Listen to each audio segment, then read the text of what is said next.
Hello everyone, I am Richa. Welcome to my channel. I am here with a new topic called cube and cube root. आइए देखते हैं cube और cube root को कैसे solve किया जाता है। हमें मालूम है क्यूब के लिए 3 का नंबर का यूज़ किया जाता है, 2 to the power 3।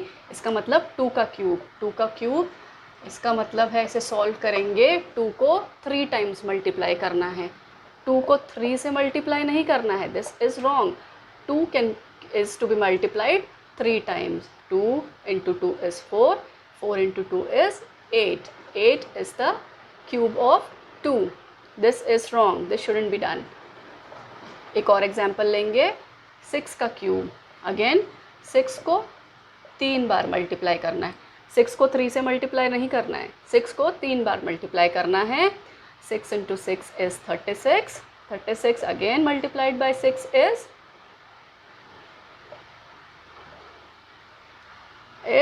216. 216 is the cube of 6. उसी तरह ये जो क्यूब रूट है, सबसे पहले तो हम जान लें इसको ऐसे लिखा जाता है। ये this is the cube root sign. जैसे हम ऐसे लिखते थे स्क्वायर रूट को, क्यूब रूट में ये 3 लिखना ज़रूरी है। और ये जो क्यूब रूट है इसकी जो वैल्यू होती है, ये जो पूरे इसकी वैल्यू होती है 1/3। वैसे ये जो स्क्वायर रूट है इसकी वैल्यू होती है 1/2।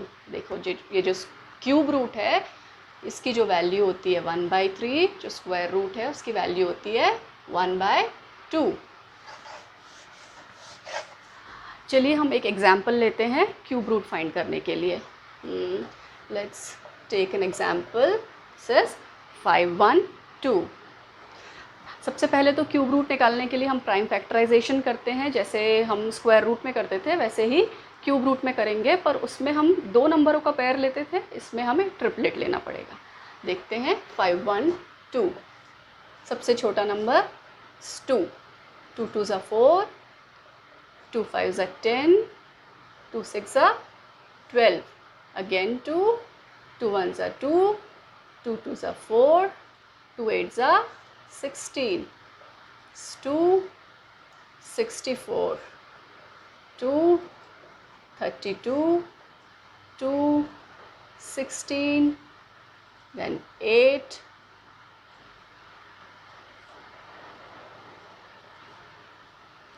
these are the prime factorization number for 512। अब इसको कैसे लिखेंगे?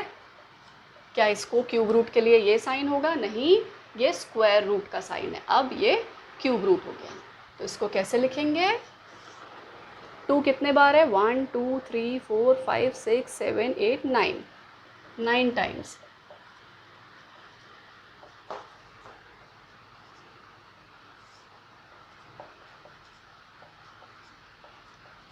देखिए ये 9 टाइम्स आ गया। क्यूब के लिए हम क्या करना पड़ता है? हमें ट्रिपलेट निकालने पड़ते हैं। ये एक, ये दूसरा और ये तीसरा। इसका मतलब है ट्रिपलेट में से एक 2 ले लिया, फिर दूसरे ट्रिपलेट में से दूसरा 2 ले लिया, तीसरे ट्रिपलेट में से तीसरा 2 ले लिया। The answer is 8। 8 is the cube root of 512। हमने देखा कि 8 is the cube root of 512। अब इसको ये होता क्यों है? हमने देख लिया कि ट्रिपलेट में से एक एक नंबर को ले लेते हैं, इसको मल्टीप्लाई कर देते हैं तो क्यूब रूट निकल आता है। तो आइए इसको देखते हैं कि कैसे ये होता है। ये जो 512 था इसका हमने क्यूब रूट निकाला था, तो ये 8 कैसे आया था? इसमें देखा था हमने 9 टाइम्स 2 था, यहाँ पर भी 3 लिखना पड़ेगा। अगर 3 नहीं लिखेंगे तो ये स्क्वायर रूट माना जाएगा। कितनी बार था 2? 9 टाइम्स था, 9 टाइम्स लिख लेंगे।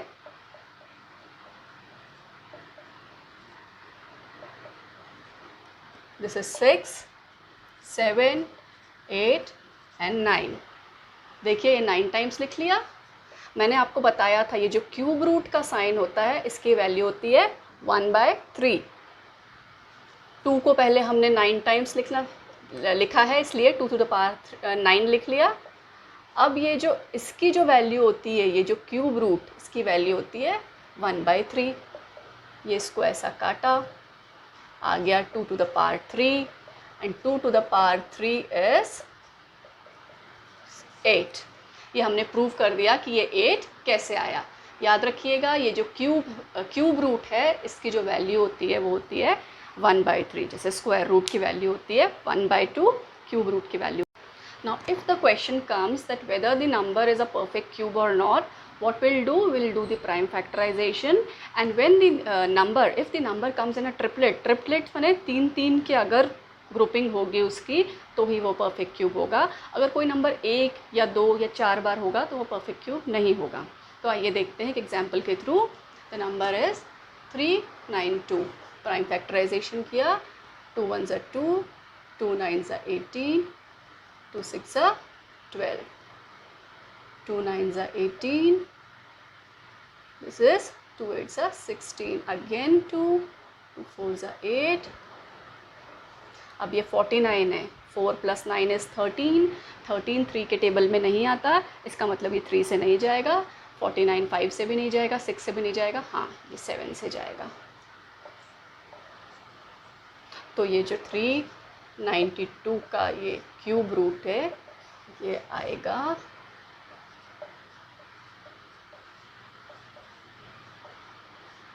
ये देखिए, ये एक तो ट्रिपलेट बन गया पर ये दूसरा ये इनकम्प्लीट है।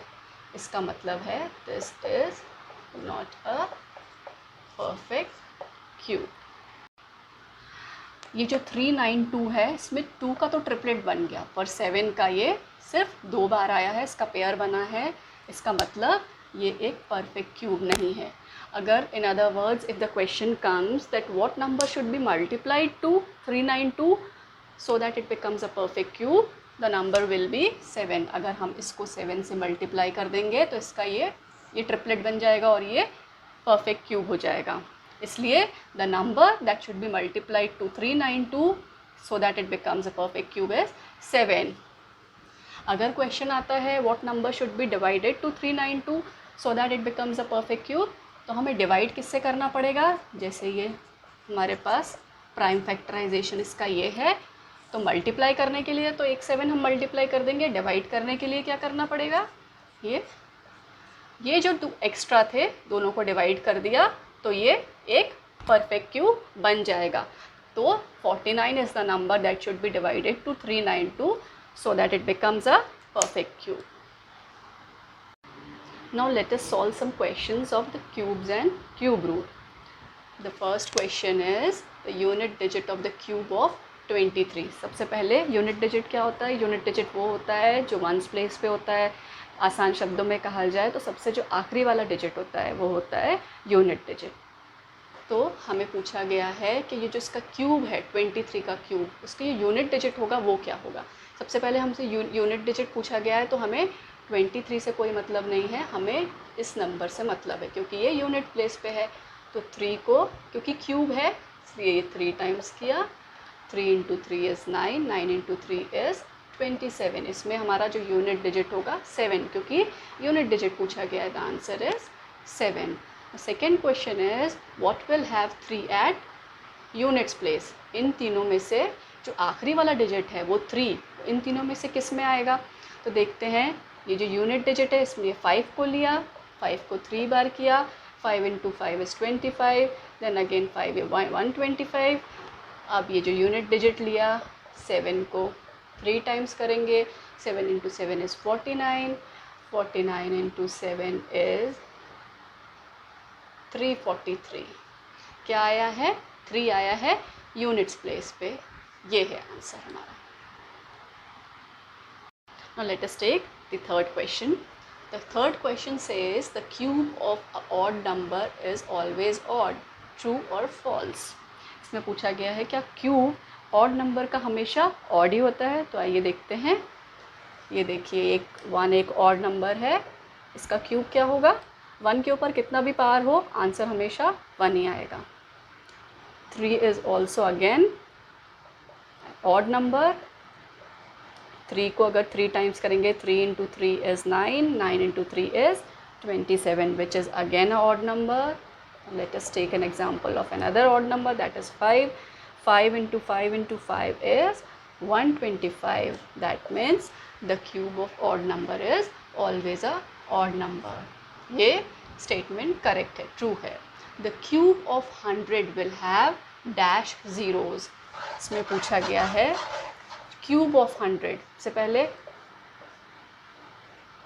ऐसे लिख लेंगे। अब ये 3 है, माने 100 को 3 टाइम्स मल्टीप्लाई करना है। ये देखिए ऐसे, किसी भी नंबर का ज़ीरो होता है तो उसको मल्टीप्लाई करने की ज़रूरत नहीं होती। ये 1 इंटू 1 इंटू 1 इज़ 1, और ये कितने ज़ीरो हैं ये मल्टीप्लाई करने के लिए काउंट कर लीजिए और बस नीचे लिख लीजिए 1 2 3 4 5 6। So how many zeros are there? 6 zeros are there in the cube of 100. If m is the cube root of n, then n is, this is the blank. If m is the cube root of n, हमें दिया गया है m है cube root n का, तो n क्या होगा? सबसे पहले तो हम m लिखेंगे।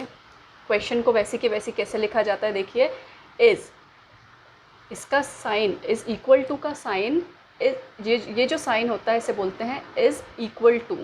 ये आ गया इज़ की जगह पे, ये साइन आ गया, m is equal to cube root, cube नहीं बोला गया है, ये बोला गया है क्यूब रूट। इसको ऐसे लिख लिया, ये इज़ को हटा देते हैं, समझाने के लिए मैंने किया था। m is the cube root of n, so n will be, ये n को यहाँ लिख दिया।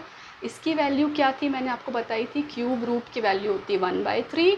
1/3 जब इज़ इक्वल टू के उस साइड जाएगा तो ये बन जाएगा 3/1, और इन other words m cube. So the answer is, if m is the cube root of n, then n will be m cube. Clear है? Now let's take another question. Here the question is 1 meter cube is equal to dash centimeter cube. हमें ये पता है कि ये जो metre है और सेंटीमीटर का क्या रिलेशन होता है, 1 metre is equal to 100 centimetre.